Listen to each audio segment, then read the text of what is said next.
Genetic modification is a new frontier in science. We have the power to reconstruct the building blocks of life itself. When it comes to food, do genetically modified crops offer the hope of a new green revolution? Or are they poised to contaminate our environment and make farmers dependent on agribusiness, bent on maximising profits? Do the risks outweigh the benefits?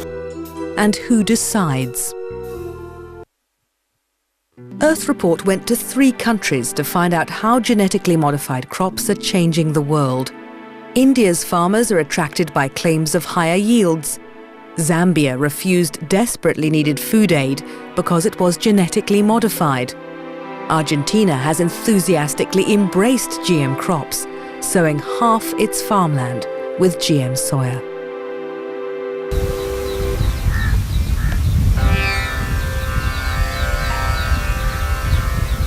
This is Warangal district in Andhra Pradesh, India.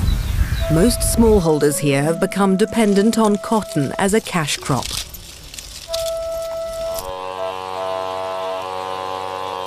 But resistance to chemical pesticides has grown, and farmers have had to go into debt to buy new, more potent chemicals. At the same time, prices plummeted.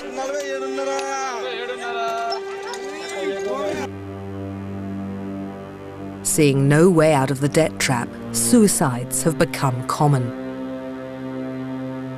According to the Indian authorities, in the last decade, up to 10,000 cotton farmers have taken their own lives.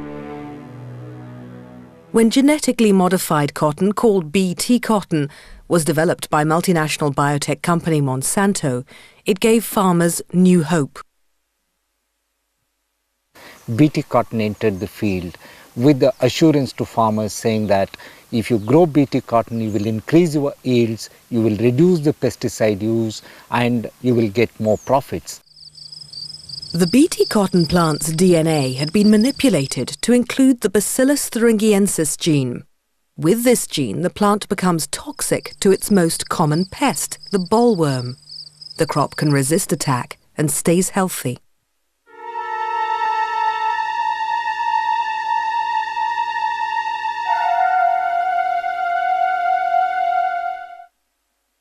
One of the seed's producers, Mexico, partly owned by Monsanto, had advertised heavily in Andhra Pradesh.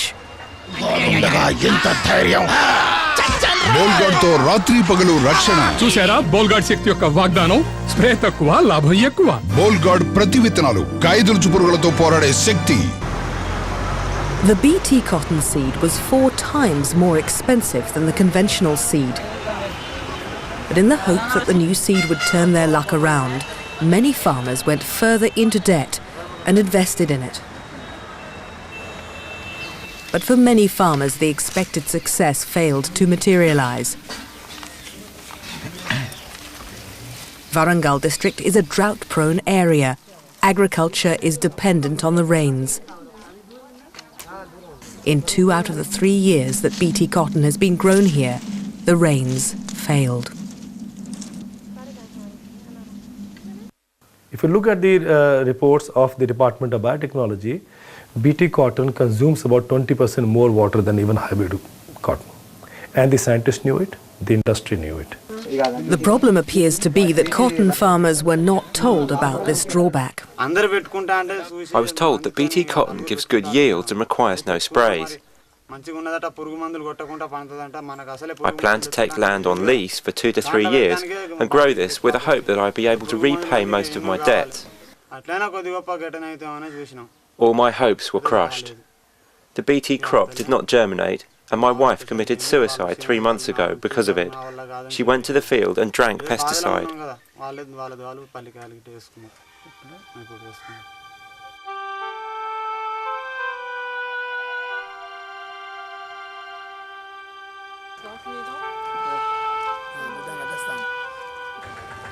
According to Warangal authorities, farmers' suicides have continued at a rate of over 20 a month after the harvest failure in 2004. The irony was that those who stuck with the conventional, more drought-resistant cotton fared better. BT cotton couldn't adapt because it was technologically manipulated, and this technological manipulation could not adapt itself to this kind of stressed conditions. The people who grew non-BT cotton made 6 times more profits than the BT cotton people. The BT converted farmers were furious. They rioted in Warangal town and demonstrated against the seed companies and pressed for the sale of BT cotton to be banned. We have ordered for a detailed field inspection. When once it is proved the company is at fault, he should pay that. If he doesn't pay also, definitely we will put those companies under blacklist. We don't hesitate to do that also. According to Mexico, BT cotton has performed much better in other provinces. Earth Report contacted Mexico, which sent us the following statement about the Andhra Pradesh situation. Investigations by an expert government team have found that the performance of BT cotton is satisfactory. It is increasing yields significantly and reducing the number of sprays for bollworm control. The farmers who are not managing the crops for disease and nutrients are getting reduced yields, and hence proper practices must be adopted. But despite the setback in Andhra Pradesh, countries such as India are pushing ahead with biotechnology. In Hyderabad, the International Crop Research Institute for the Semi-Arid Tropics, ICRISAT, is working on developing crops that they say will help ease poverty. Part of a publicly funded network of seed banks and agricultural research institutes, ICRISAT, like many others, is seeking private sector partnerships to keep going. So we are basically working for the poor farmers in a country like India where 70% of the people are actually farmers. So if we can help these poor farmers, have a better livelihood, rise above the poverty line, I think this is the mission accomplished. If there is one lesson from the comparative failure of BT cotton in Andhra Pradesh, it is that GM crops are no magic bullet. The work on the drought is still in early stages, where we have developed transgenics with certain genes which might provide tolerance to drought. But I think we still have a long way before we'll have proper answers.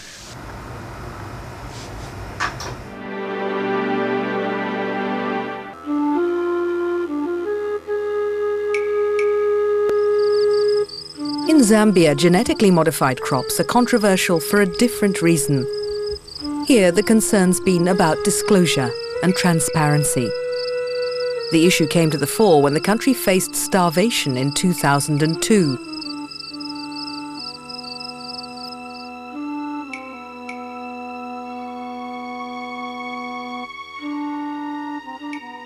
All the signs are here around me of an imminent serious famine. The US government responded fast. It gave 12,000 metric tons of genetically modified maize. In the USA, widespread growing of GM maize is not a matter of controversy. But to some, it was deeply suspect that Zambia was not alerted that the food aid was genetically modified, as it should have been under the Food Aid Convention. Zambia took exception at the fact that we were not told. It was not disclosed to us that the food we were being given was GMO. You got to disclose. What is wrong with disclosing? It's because they knew we would react. There was general astonishment in the international community when the Zambian government rejected the GM food aid. I would like to inform the nation that the government has finally decided not to accept genetically modified foods, even in our current food deficit situation. The race was now on to find alternatives to the imported food aid acceptable to the Zambian government.